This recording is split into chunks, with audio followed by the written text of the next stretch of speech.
श्रीराम. आज आपण मनोबोधामधील 146वा श्लोक अभ्यासणार आहोत. समर्थ माऊली म्हणते, दिसे लोचनी ते नसे कल्प कोडी, अकस्मात आकारले काळ मोडी, पुढे सर्व जाईल काही न राहे, मना संत अनंत शोधोनी पाहे.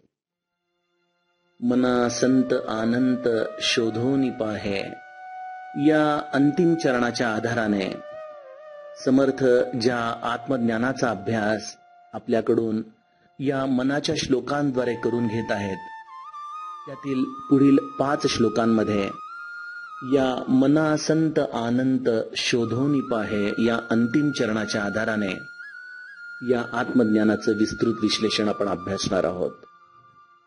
श्रोतेहो, आपण कालच्या श्लोकामध्ये या मुक्त असलेल्या, नित्यमुक्त असलेल्या आपल्या स्वरूपाला जीवपण कसं प्राप्त होतं याचा अभ्यास केला. मनुष्य हा सदैव अनात्म गोष्टींच्या, ज्या गोष्टी काळाबरोबर लय पावणार आहेत, ज्या असार आहेत, अशाच गोष्टींच्या चिंतनात अखंड राहिल्याने त्याचं मन हे त्या स्वरूप स्थितीपासून खाली घसरत जीवात्मक होतं. या निष्कर्षाप्रत आपण कालच्या श्लोकातून आलो. समर्थ हे एखाद्या वैज्ञानिकासारखे या मनाच्या श्लोकात, जसं एखादा वैज्ञानिक हा रूट कॉज अनालिसिस करतो, म्हणजे अगदी मुळापर्यंत जातो, तसं समर्थ आपल्याला या आत्मज्ञानाच्या प्रत्येक टप्प्यामधून पुढं अतिशय सूक्ष्मामध्ये घेऊन चाललेले आहेत. कालचा विषय जो आपण बघितला की मन हे अनात्म विषयांशी अखंड एकरूप झाल्यामुळं जीव पण अनुभवतं. मग या अनात्म वस्तू काय आहेत, त्याचं स्वरूप काय आहे, हे असार असलेलं जग आपल्या हृदयामध्ये का बरं जाऊन बसतं, आपलं मन त्यामध्ये का लिप्त होतं, आणि खरं या अनात्म वस्तूंचं खरं स्वरूप काय आहे याचं विश्लेषण करणारा आजचा श्लोक. समर्थ आपल्याला म्हणतायत की जे काही आपल्या इंद्रियांच्या आधाराने आपण जाणतो, म्हणजे इंद्रियांमध्ये सर्वोत्तम इंद्रिय हे मानवी मन आहे. या मनाची व्याप्ती जिथपर्यंत काही जाते, म्हणजे आपण एखादी गोष्ट बघितलेली नसती स्वतः कधी डोळ्यांनी, पण डोळ्यांनी बघितली नसली म्हणून आपण ती अनुभवू शकत नाही असं नाही. आपल्याला कित्येक जण सांगतात की अंटार्क्टिका सारख्या खंडावरती अतिशय थंडी आहे, खूप बर्फ आहे. त्या क्षणी आपलं मन त्या अंटार्क्टिका खंडाचं चित्र आपल्या डोळ्यासमोर उभं करतं. म्हणजे मनाला देखील लोचन आहेतच, मनाला देखील चक्षु आहेतच. मन सागराच्या किनाऱ्यावरून अगदी त्या सागराच्या तळापर्यंत खाली जातं. असा विचार करत असताना त्या सागराची गुह्यता कुठेतरी अंतरंगामध्ये आपल्या प्रगटायला लागतेच. मन ज्या वेळेला विचार करते की या पृथ्वीच्या बाहेर असलेल्या ब्रह्मांडामध्ये कुठेतरी ती अत्यंत गहन अशी ब्लॅक स्पेस आहे, मन आपलं तिथंही जाऊन काहीतरी कल्पनेच्या आधाराने आपल्याला ती वस्तू दाखवू लागतं. मन हे खरोखर अंतरंगाचं टेलिव्हिजन आहे बघा. एखाद्या टीव्हीवरती जसं आपण एखादी गोष्ट बघायला जावी आणि ती जशी आपल्या मनाला जाणवावी, तसे हे मनाचे चक्षु आपल्या कल्पनेच्या आधाराने आपल्याला प्रत्येक गोष्ट दाखवत असतात. आणि या कल्पनेच्या आधाराने जे जे काही आपण बघतो ते सगळं काही काळाच्या अधीन आहे, हे समर्थांचं म्हणणं. जे जे काही काळाच्या अधीन आहे ते अनात्मा आहे, ते या विश्वातलं असार आहे, ते एका अर्थाने काळाबरोबर लयाला जाणार आहे.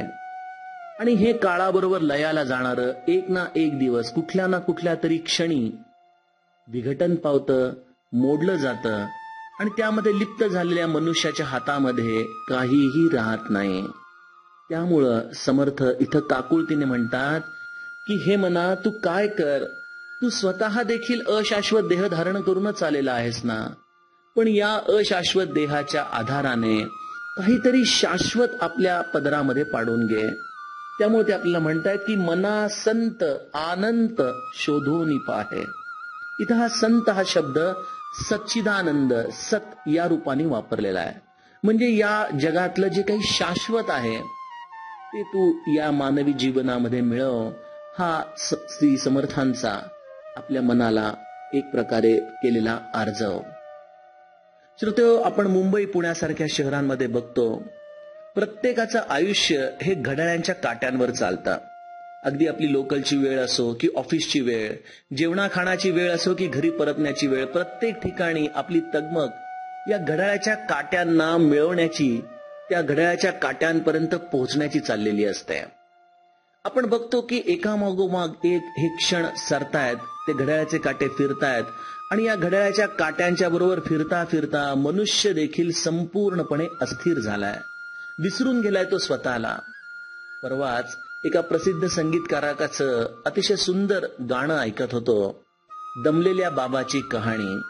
अतिशय प्रसिद्ध असं ते गीत. त्यामध्ये तो बाप या घड्याळांच्या काट्यावर असा काही बांधला गेलाय आणि या घड्याळांच्या काट्यांवर त्याचं सर्व जीवन हे इतकं एखाद्या फुलपाखराप्रमाणे त्याच्या हातातून झिरपून चाललंय. आणि त्याच्या लक्षात येतं की आपल्या लहानग्या बाळाचे लाड करायचेच राहिले, त्याला सुंदर दूध भात खायला घालायचाच राहिला, त्याच्याबरोबर खेळायचंच राहिलं, त्याच्याबरोबर बागेत जायचं राहिलं, त्याला छान गोष्ट सांगायची राहिली. अशा अनेक गोष्टी त्याच्या हातातून झिरपून गेल्या आहेत. आणि शेवटी आपली मुलगी जेव्हा सासरी जायला निघेल तेव्हा त्याच्या मनामध्ये येतं की आपण या वेळामध्ये आपल्या कन्येला जो वेळ देऊ शकलो नाही, त्यातून ही आपली आठवण तरी काढेल का मोठेपणी. मनुष्याचं जन्म हा खरोखर या काळाच्या आधाराने एक प्रकारे बांधला गेलेला आहे. श्रोतेहो, आपण बघतो ना की काळ किती झट दिशेने आपल्या हातातून निघून चाललाय. आपण अगदी आपल्या स्वतःच्याच देहावरून अवलोकन करावं बघा. अगदी आपण आपली जर स्मृती थोडीशी ताणली तर कुठेतरी लहानपणी गल्ल्यांमध्ये खेळणारा आपला ते जीव, कुठेतरी लहानपणी हुंदडत असणारे आपण अचानक हळूहळू मोठे होऊ लागतो. या देहाच्या आधाराने उगीच समजूतदारपणाचा आव आणतो. खरं या समजूतदारपणाच्या अवसानामध्ये आपलं बालपण कुठेतरी जे आपण दडवून ठेवलेलं असतं ते जगत असतो. पण हे जगत असताना देहाने मात्र त्याच्या काळानुसार वेगवेगळे आकार धारण करायला सुरुवात केलेली असते. जो लहानपणाचा आपल्यातला निरागसपणा आहे, जो आपल्यातला लहानपणामधला अतिशय सौंदर्य एक प्रकारे आपल्या जीवनामध्ये आहे, ते आपण कुठेतरी घालवायला लागतो. शरीर या काळानुसार वेगवेगळे आकार धारण करायला लागतं. पिकलेले पांढरे केस अचानक आपल्याला दिसू लागतात. काही काळ असाच जातो आणि हलणारे दात, आपल्या चेहऱ्यावर पडणाऱ्या सुरकुत्या, हे सगळं ते लहानपणीचं मन आरशामध्ये बघत असतं बघा. आणि बघता बघता याच देहाचं अवलोकन करता करता आपण स्मशानामध्ये केव्हा जाऊन पोचतो हे आपल्याला देखील कळत नाही. खरोखर हा मानवी देह देखील जो आपण आपल्या या आत्मस्वरूपाच्या आधाराने घेऊन जगत आहोत, तो देखील काळाच्या अधीन आहे. केवळ आपणच नाही तर आपल्या आजूबाजूचा समाज देखील आपण बघतोय. आपल्या अवतीभोवती पसरलेली ही सामाजिक परिस्थिती देखील आपण बघतोय. प्रत्येक जण या काळाच्या रहाट गाडग्याभोवती गुंडाळला जातोय. श्रोतेहो, हा काळ फक्त मनुष्य किंवा सजीव प्राण्यांनाच लागू पडतो का हो? हा काळ या विश्वातल्या प्रत्येक पंचमहाभौतिक गोष्टींना देखील लागू पडतो. आपण बघितलं असेल तर जुने जे काही जगाचे नकाशे आहेत त्यामध्ये अनेक खंडांची जागा देखील वेगवेगळी होती. तेव्हा सांगितलं जातं की इतक्या हजार वर्षापूर्वी हा खंड इथं होता, त्यानंतर हा खंड इथं आला. म्हणजे विश्वाला देखील एक प्रकारे स्थित्यंतर आहे. या विश्वामध्ये असणारी प्रत्येक गोष्ट आपण बघतो की अगदी केदारनाथ सारखं एखादं अतिदुर्गम शंकराचं मंदिर, पण गेल्या 2 वर्षापूर्वी तिथं अचानक आलेला प्रलय आणि त्यामध्ये त्या सृष्टीचा एक प्रकारे झालेला संपूर्ण कायापालट, या विश्वामध्ये पडणाऱ्या प्रत्येक गोष्टीला काळाचं गणित लागू पडतं बघा. समर्थांनी तर दासबोधामध्ये या विश्वाची कुंडलीच मांडलेली आहे. समर्थ म्हणतात की या विश्वाला एक कल्प असतो आणि त्या कल्पाच्या शेवटी या विश्वाचा संपूर्ण लय होतो. एक कल्प हे मानवी जन्मातलं 43,20,000 वर्षांचं आहे. म्हणजे या विश्वाला 43,20,000 वर्ष इतकं आयुष्य समर्थांनी दासबोधात सांगितलंय. बर, मग या विश्वाच्या पलीकडं आपण ऐकलंय की या विश्वाची निर्मिती करणारा जो विश्वकर्मा आहे, जो ब्रह्मदेव आहे, जो महेश आहे, जो विष्णू आहे, हे तरी काळाच्या पलीकडे आहेत का? अर्थात हे देखील काळाच्या पलीकडे नाहीत. आपण जसं एका देशातून दुसऱ्या देशात गेल्यानंतर तिथल्या वेळेनुसार आपलं घड्याळ ऍडजस्ट करत असतो, तसं या विश्वाच्या पलीकडे असणारा हा ब्रह्मदेव तो देखील काळाच्या अधीन आहे. समर्थ म्हणतात की 43,20,000 एवढा प्रदीर्घ मनुष्य जन्माचा काळ म्हणजे ब्रह्मदेवाचा दिवस अर्थात 12 तास. त्यानंतर ब्रह्मदेवाची रात्र चालू होते, तेव्हा कल्पांत होतो, तेव्हा संपूर्ण सृष्टी ही निर्विकल्प त्या ब्रह्मस्वरूपामध्ये विलीन होते आणि ब्रह्मदेवाची ही रात्र देखील कल्पांताच्या अंती संपूर्णपणे त्या मूळ पुरुषामध्ये विलीन होऊन जाते. म्हणजे या विश्वामध्ये आपल्यासारखा मनुष्य असो, हे इतके प्रचंड महाकाय डोंगर असोत, समुद्र असो, की या ब्रह्मांडामध्ये पसरलेले अनंत तारे असोत, की त्यांच्याही पलीकडे पसरलेला ब्रह्मदेव असो, महादेव असो की विष्णू असो, प्रत्येक जण हा वेगवेगळ्या काळाच्या पट्टीने या विश्वाशी बांधला गेलेला आहे. आणि हा काळ नावाचा एक जो महाराक्षस आहे, ज्याचं तोंड हे अत्यंत मोठं आहे, या चक्रामध्ये असे कोट्यावधी अब्जावधी जीव दररोज पिसले जात आहेत. आणि या काळाच्या चक्रामधून या सृष्टीचा प्रवास हा दररोज आपल्या अनुभवाला येत आहे. या सृष्टीला जन्माला आलेल्या प्रत्येक घटकाला एक ना एक दिवस लय ठरलेला आहे. पण हा एक ना एक दिवस ही देखील एक अतिशय अद्भुत अशी टर्मिनॉलॉजी आहे, संज्ञा आहे. यामध्ये त्या जीवाला प्रारब्ध नावाचं गणित देखील दिलेलं आहे. या प्रारब्ध नावाचं गणित हे सापशिडीच्या फाश्यासारखं आहे. आपण बघतो की अगदी आपलं एखादं सापशिडीमध्ये आपण 97 पर्यंत आलेलो असतो, फक्त 2 आकडे टाकले की आपण घरामध्ये पोहोचणार असतो, पण नेमकं आपलं दुर्दैव आड येतं आणि तो 98 वरचा साप आपल्याला गिळतो, ते थेट 2 वर आणून ठेवतो. या विश्वामध्ये जे जे काही म्हणून दृश्य आहे, ज्याचं आपण वर्णन आतापर्यंत बघितलं, ते काळाशी बांधलेलं आहे. आणि हा काळ प्रारब्धाच्या अधीन आहे. त्या जीवाचं जे संचित आहे ते संचित घेऊन तो या काळावरती आरूढ होतो आणि ज्या क्षणी प्रारब्धाचे भोग जसे त्या काळावर लिहिलेले असतात त्याप्रमाणे काळ त्या जीवाची दशा करत असतो. म्हणजे जीव हा प्रारब्धाच्या अधीन आहे आणि जीव हा या काळाच्या देखील अधीन आहे. त्यामुळे एक प्रकारे त्याचं अस्तित्व हे कुठल्याही क्षणी संपून जाऊ शकतं, कुठल्याही क्षणी हा संपूर्णपणे लयाला जाऊ शकतो. आणि आपलं सगळं जन्म हा आपण या दृश्य गोष्टींमध्येच रमतो बघा.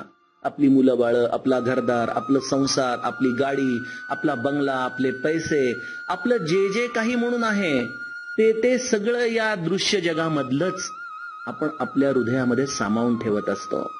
आणि हृदयामध्ये ते सामावून ठेवतो, त्यांचा झालेला विरह हे आपल्याला दुःख देतं. हे मनुष्याचं मन आहे, अर्थात याचा त्रास होणारच. पण आपण ह्याच्या पलीकडे जाऊन कधी विचार केला की हा दुःख घेणारा जो मी आहे तो देखील या काळाला बांधलेलाच आहे ना, तो देखील या सर्व संवेदनांच्या रीतीने एक दिवशी काळाच्या या पडद्याआड जाणारच आहे ना. तरी देखील आपण पुन्हा पुन्हा तीच चूक करत राहतो. जसं लहानपणी त्या चांदोबामध्ये आपण त्या वेताळ आणि विक्रमाची गोष्ट वाचायचो आणि त्यामध्ये तो वेताळ म्हणायचा की विक्रमा तू बोललास आणि मी निघालो बघ. आणि तरी देखील विक्रम आपला हट्ट सोडायचा नाही आणि त्या वेताळाला तो खांद्यावरती घेऊन पुन्हा चालू लागायचा. हे जसं त्या गोष्टीचं पालुपद होतं, तसं मनुष्य हा पुन्हा पुन्हा या अनात्म असार गोष्टींमध्येच गुंतत राहतो. त्यातून तो बाहेर पडू शकत नाही. समर्थ म्हणतात काही हरकत नाही, तुम्ही या अनात्म गोष्टींमध्ये राहा, या असार गोष्टींमध्ये राहा. पण या असार गोष्टींमध्ये राहत असताना ज्या अकस्मात एक दिवशी विघटन पावणार आहेत, त्या विघटन पावण्याच्या आधी त्यांच्यामध्ये दडलेलं ते सत्य, तो ईश्वर हा का बरं जाणून घेत नाही. आपल्याला वाटेल की अरे आपण ज्यांच्यावरती प्रेम करतो अशा आपल्या आप्त स्वकीय मित्र या सगळ्यांना आपण त्यांच्या देहाच्या आधाराने आपल्या हृदयामध्ये ठेवलेलं आहे. पण खरी गंमत जी समर्थांना आपल्याला सांगायची आहे ती म्हणजे यांच्यामध्ये लपलेला ते ईश्वरीय सौंदर्य, ती जाणीव, ते आत्मस्वरूप, ह्या दृष्टीने आपण या दृश्य जगातलं सत्य का बरं शोधून घेत नाही. आपल्याला एक साधं उदाहरण देतो श्रोतेहो. आपण आपल्या घरामध्ये लहान मुलांना एखादं सेलवर चालणारं खेळणं आणलं असेलच. आपण त्या सेलवर आणलेलं खेळणं जेव्हा त्या मुलाच्या समोर ठेवतो, उदाहरणार्थ एखादी बाहुली असेल, त्या बाहुलीमध्ये छान दिवे लागतात, त्या बाहुलीचे हातपाय चांगले हालतात, तिची ती सेलची आपण बटणं ऑन केली की ती चालू लागते, वेगवेगळे आवाज करू लागते आणि ते बालक टाळ्या वाजवू लागतं. तिच्याबरोबर बसलेले आजोबा आजी देखील त्या बाहुलीकडे मोठ्या कौतुकाने बघतात. आपण त्या बाहुलीकडे कुठपर्यंत कौतुकाने बघतो? जोपर्यंत त्या बॅटरीतले सेल, त्या बॅटरीची शक्ती संपत नाही तोपर्यंत आपण त्या बाहुलीकडे बघतो. ज्या क्षणी त्या बॅटरीतले सेल संपले त्या क्षणी तिची सगळी हालचाल बंद. पण या बाहुलीचे खेळ बघत असताना किती जणांना त्या बॅटरीच्या सेलची किंमत कळते, त्यातलं चैतन्य जाणवतं. त्या चैतन्याचा आविष्कार म्हणजे ते सत्य आहे, म्हणजे ते सत्व आहे बघा. आणि या चैतन्याचा आविष्कार जो करून देतो त्याचं नाव ब्रह्मचैतन्य आहे, त्याचं नाव सद्गुरू आहे. श्रोते, हे चैतन्य जर आपण जाणून राहिलो तर या विश्वामध्ये आपल्याला सर्वत्र त्या परमेश्वराचं अस्तित्व, त्या सत्वाचं अस्तित्व जाणू लागेल. आपल्या लक्षात येईल की हा सूर्य ही जरी दृश्य जगातली गोष्ट असली तरी त्यातलं चैतन्य, त्याच्यातली शक्ती ही त्या परमात्म्याची आहे. या चंद्राची शीतलता दृश्य रूपाने मनाला अत्यंत मोहक वाटतेय, पण या चंद्राची शीतलता या भगवंताच्या जाणीवेची आहे, त्याच्या चैतन्याची आहे. आणि मग तुम्हा आम्हा प्रत्येकापासून, आपल्या अंतरंगापासून या चैतन्याची ज्योत ही ज्या विश्वामध्ये पसरलेली आहे ती आपल्याला दिसू लागते. आणि या चैतन्याची प्रचिती येण्यासाठी श्रोते हो, त्या जाणीवेची दृष्टी निर्माण झाली पाहिजे. आणि या जाणीवेच्या दृष्टीसाठी त्या जाणीवेचं अखंड स्मरण राहिलं पाहिजे. त्या जाणीवेचं स्मरण होण्यासाठी म्हणून भगवंताचं नाम आपल्या मुखाशी राहिलं पाहिजे. आणि जो या भगवंताचं नाम अखंड आपल्या मुखाशी ठेवतो त्याला सद्गुरु कृपेने एक ना एक दिवस या विश्वामध्ये पसरलेली ही चेतना, या विश्वामध्ये पसरलेले हे जाणीव रूप परमेश्वराचं अस्तित्व हे त्याच्या अंतरंगामध्ये अनुभूतीला येतं. आणि मग हे अनुभूतीला आल्यानंतर तो सच्चिदानंद वेगवेगळ्या रूपांमध्ये त्याला दररोज येऊन भेटतो. मनुष्य हा त्या व्यक्तींशी तितक्याच आनंदाने, तितक्याच सहजतेने राहतो, त्यांच्यावरती तितकंच निस्वार्थी प्रेम करू शकतो, कारण की आलेला प्रत्येक जण त्याला त्या सत्य रूपाने भगवंत या दृष्टीने दिसू लागतो. आणि समर्थांचं म्हणणं या दृष्टीचं स्थित्यंतर करण्यामध्ये आहे. अशा दृष्टीचं स्थित्यंतर होण्यासाठी एखाद्या सक्षम सद्गुरूच्या चरणी जावं, त्यांनी दिलेलं नाम घ्यावं आणि ते नाम आपल्या अंतरंगामध्ये अखंड स्मरावं. यामध्येच समर्थांना जे सांगायचंय की मना संत आनंत शोधोनी पाहे, याचं मर्म सामावलेलं श्रोते हो. त्यामुळं आपण भगवंताचं नाम घ्या. जानकी जीवन स्मरण. जय जय राम.